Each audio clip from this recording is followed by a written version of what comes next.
noticia, donde hay más variedad, la propuesta de las tardes, que a ti te informará, es el rumbo. El informe PISA tiene, de alguna manera, desconcertado al país. Desconcertado. ¿Y quién aquí está sorprendido por eso? Muchísima gente está sorprendida. No hay razón. Porque si tú miras, yo tengo un gráfico, una serie de gráficos sobre los niveles de inversión en el sistema educativo a partir de del 2004 hasta el 2019. Y tú te das cuenta que esa curva en la cual la inversión se ratifica sube desproporcionadamente a partir del 2012, es decir, en el momento en que comienza a aplicarse el 4% de manera ya formal. Y obvio, cuando un país hace un esfuerzo y hace una inversión semejante, uno espera un resultado por lo menos mínimo.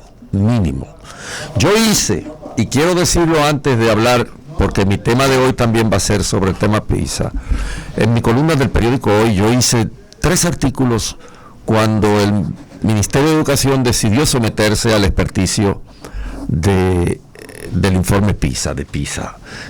PISA es un sistema de evaluación de la calidad de los sistemas educativos, valga la redundancia, que funciona básicamente, por lo menos en principio, en los países OCDE, en los países que están dentro de la Comunidad Económica Europea.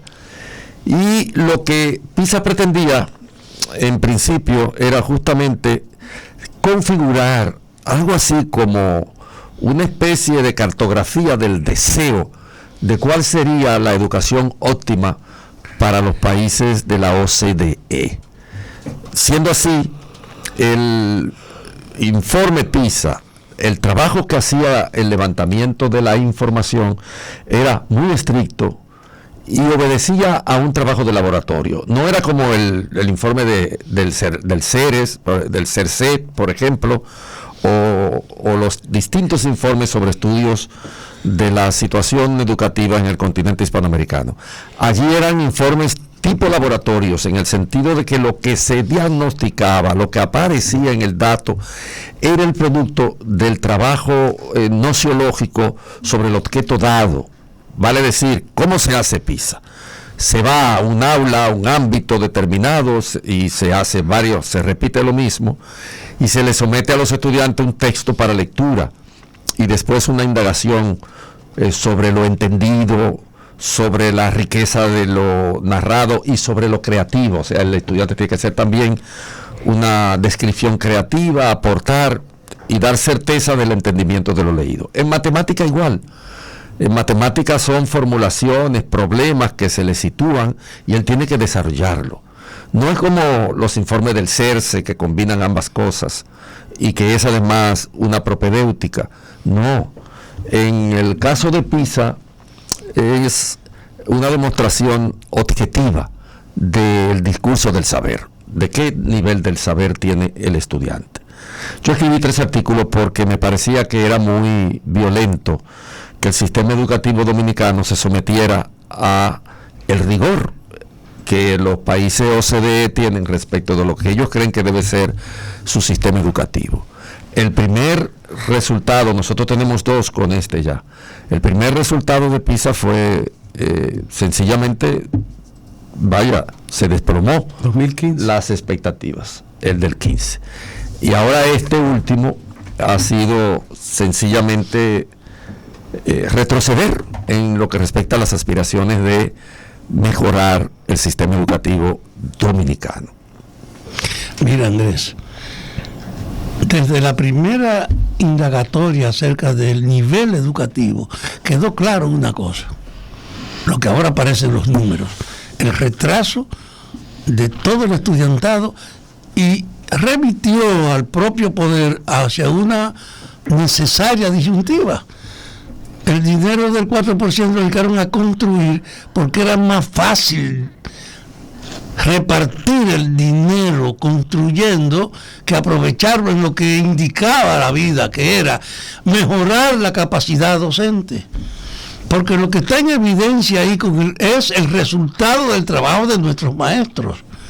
Y por eso el primer esfuerzo que tenía que hacerse aquí era desarrollar un esfuerzo para mejorar la capacidad docente, para dirigir a los maestros y propiciar que ellos pudieran tener un mejor trabajo y desde luego un mejor resultado. A pesar de esa evidencia del 15, ¿qué hicieron los que administran la economía dominicana? Invertir en una actividad donde hay muchas denuncias, solares muy caros, la construcción dedicada fundamentalmente para que la gente la evalúe y no la fiscalicen, es decir, un espacio de inversión donde es fácil el aprovechamiento de la misma. Y ese es el problema de fondo con la cuestión educativa. Este país tiene que hacer un esfuerzo para mejorar la capacidad docente. Nuestra sociedad tiene que saber que en el mundo de hoy la educación no puede ser la tradición, la herencia. Hay que ajustarse a las posibilidades de la actualidad. Y aquí no ha querido hacerse ese esfuerzo. Por eso pasamos esta vergüenza por segunda vez de PISA.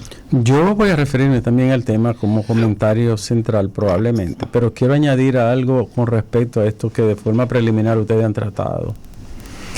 Para mí el problema básico de la educación dominicana es la politización y la corrupción. Está politizada, no están la gente que debiera... ¿Tú crees que no está la gente que debiera de estar en puestos clave del sistema que deben enseñar a pensar los niños? ¿Tú crees que en un país donde hay un Diógenes Aybar y un Andrés L. Mateo, yo lo voy a tener suelto?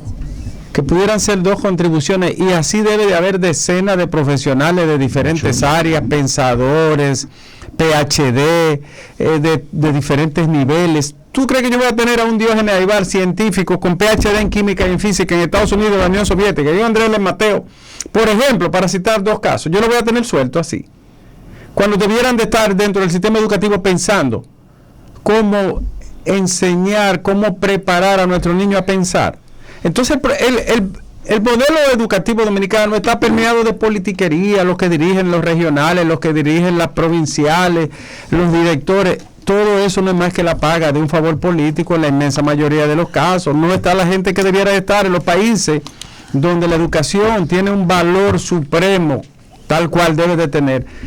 Ubican a los profesionales más preparados, más competentes, más idóneos para que estén ocupando puestos y dirigiendo espacios de la educación, del modelo educativo, de la forma del pensar.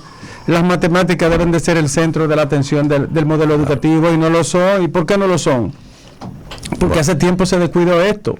Bueno, tenemos en la línea a Xiomara Guante, presidenta de la Asociación Dominicana de Profesores, para hablar sobre este tema que nos preocupa a todos y que debe concernir al país entero: el problema del informe PISA y lo catastrófico de este último informe de PISA respecto a la educación dominicana. ¿Qué piensa la presidenta de la Asociación Dominicana de Profesores de este informe que se ha publicado a nivel mundial?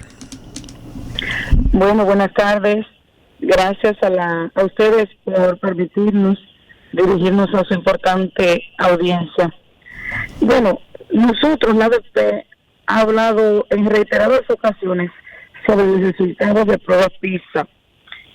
Siempre que se emiten los resultados, primero hay acciones de parte de las autoridades, comienzan a rasgarse las vestiduras y esas cosas. Y después concluyen buscando un culpable de la situación. A mí me parece que ya es tiempo primero que evaluemos qué son las pruebas PISA, qué cosas se evalúan, y entonces así nosotros sabremos si la República Dominicana está en condiciones de que nuestros estudiantes participen de esa medición. ¿Qué miden las pruebas PISA? Competencias de los estudiantes de 15 años. Entonces, nosotros tenemos que ver cuáles cosas pasan en nuestro sistema educativo que impiden que los estudiantes de la República Dominicana en esas edades puedan salir airosos de ese proceso. Lo primero es que no se mide capacidad de contenidos. No se mide tampoco en pruebas PISA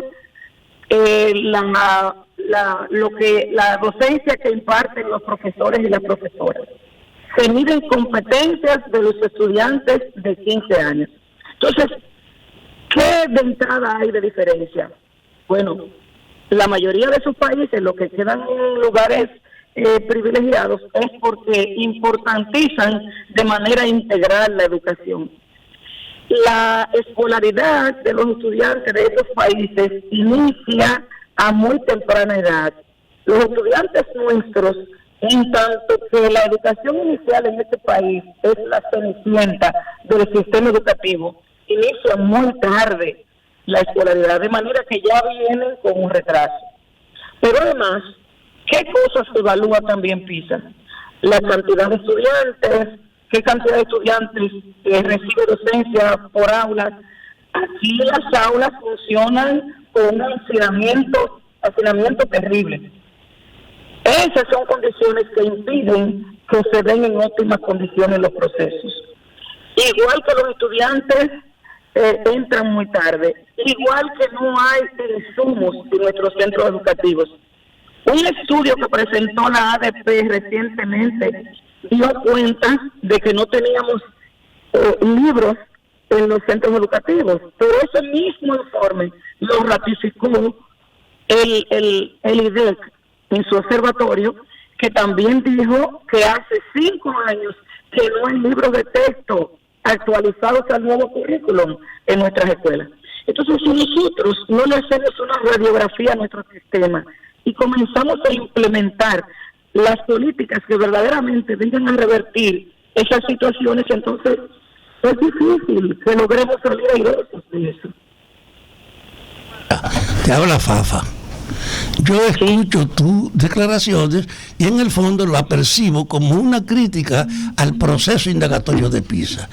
Yo he estado sosteniendo aquí, quiero que tú sepas, que aprecio que el primer problema para enfrentar la educación es elevar la capacidad docente. La inversión y todo el esfuerzo debe estar dirigido a organizar la superación docente. Y luego entonces podríamos hablar de la programación. Pero aquí no hay garantía de que la estructura magisterial nacional esté a tono con las exigencias del mundo de hoy. ¿Qué tú crees como representante de los maestros? Que yo sé que tú tienes que cuidar tu representación, pero yo no tengo duda. El primer problema es mejorar la capacidad docente. No, pero yo no he hecho, don Fafa, cuestionamientos a PISA.